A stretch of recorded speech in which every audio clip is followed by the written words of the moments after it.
Hello and good morning everyone. তোমরা সবাই কেমন আছো? আমিও ভালো আছি। এখন সকাল 6টা সামথিং কিছু হবে হয়তো, আর আমিও উঠে গেছি ঘুম থেকে। আর আমি উঠলে আমার পাপানও ঘুম থেকে উঠে যায় আমার সঙ্গে। আমি উঠে নিয়ে এখন ব্রাশ করে নিচ্ছি। তো এই দেখো, আমি ব্রাশ করে এখন চলে এসেছি আর লাইটটা অফ করে দিলাম ঘরের। আর এই যে আমার ছোট্ট পাপান, আমি ঘুম থেকে উঠলে ও কিভাবে বুঝতে পারে কে জানে, ও ঘুম থেকে উঠে পড়ে।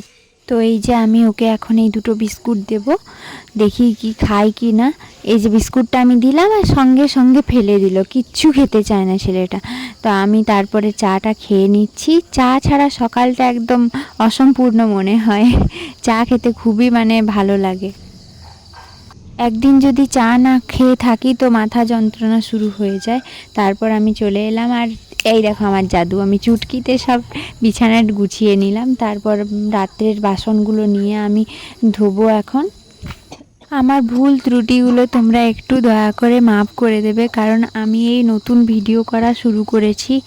তোমরা প্লিজ আমার পাশে থেকো আর আমাকে সাপোর্ট করো, যাতে আমি অনেক ভালো ভালো ভিডিও বানাতে পারি, আর আমি অনেক কিছু যাতে শিখতে পারি, আর নতুন নতুন জিনিস তোমাদেরকে দিতে পারি, নতুন নতুন জিনিস তোমাদেরকে শেয়ার করতে পারি।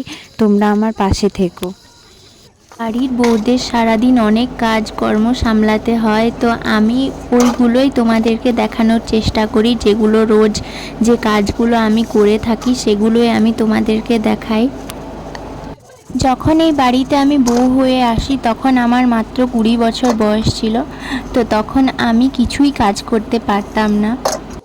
যা শিখেছি, যতটুকু শিখেছি বিয়ের পরই শিখেছি। খালি একটু আধটু রান্না বান্না করতে জানতাম, ওই আর কি। এখনকার মেয়েরা যে এক্সপেরিমেন্ট করে ওইগুলোই। এই দেখো, এই ছাতুগুলো বাবা এখন কুড়িয়েছে আমাদের বাড়িতেই। তারপরে আমি এখন স্নান করতে যাব। স্নান করে এসে নিয়ে তোমাদের সঙ্গে দেখা হচ্ছে। এই যে আমি এখন স্নান করে পুজো করে নিচ্ছি। আজ আমার অমাবস্যা ছিল, ওই জন্যই আমি পুজো করে নিচ্ছি। পুজো করলে মনটাও অনেকটা ভালো হয়ে যায়, সারাদিন খুশি খুশি দিনটা কাটে।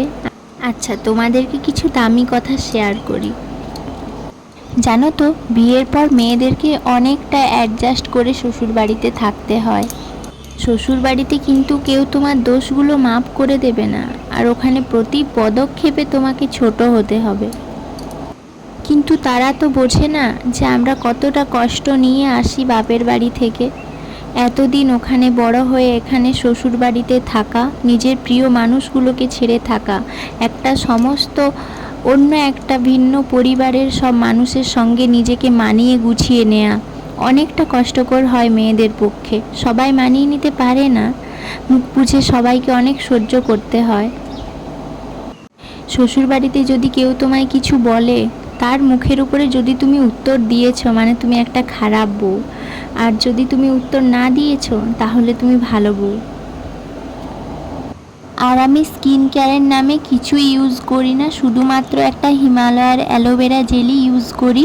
শীত, গ্রীষ্ম, বর্ষা আমি সব দিন এটা ইউজ করে থাকি, কারণ আমার স্কিনটা অনেক অয়েলি, ওই জন্য এটা আমার খুব ভালো স্যুট করে। তো পাপানকে ঘুম পাড়িয়েছিলাম, তো ও এখন উঠে গেছে, আর আমি রান্নাও করছি আর ওকে কোলেও নিয়ে আছি। তোমরা নিশ্চয়ই ওর ভয়েসটা শুনতে পাচ্ছ। ও এভাবেই আমার সঙ্গে গল্প করে সারাক্ষণ, আর উল্টোপাল্টা কথা বলতে থাকে। আমি বুঝতে পারি না ও কিছু তো বলতে চায়। আর এই যে আমি রান্না করে নিচ্ছি আর আটাও মেখে নিলাম। আজ তো আমি ভাত খেতে পারবো না, আর আমাদের বাড়িটা আজ ভাঙা হচ্ছে, কারণ ওখানে কাকা শ্বশুর বাড়ি বানাবে, ওই জন্য। এই বাড়িটাতে আমরা এখনও থাকি, যখন খুব গরম লাগে তখন এই বাড়িটাতেই আমরা থাকি।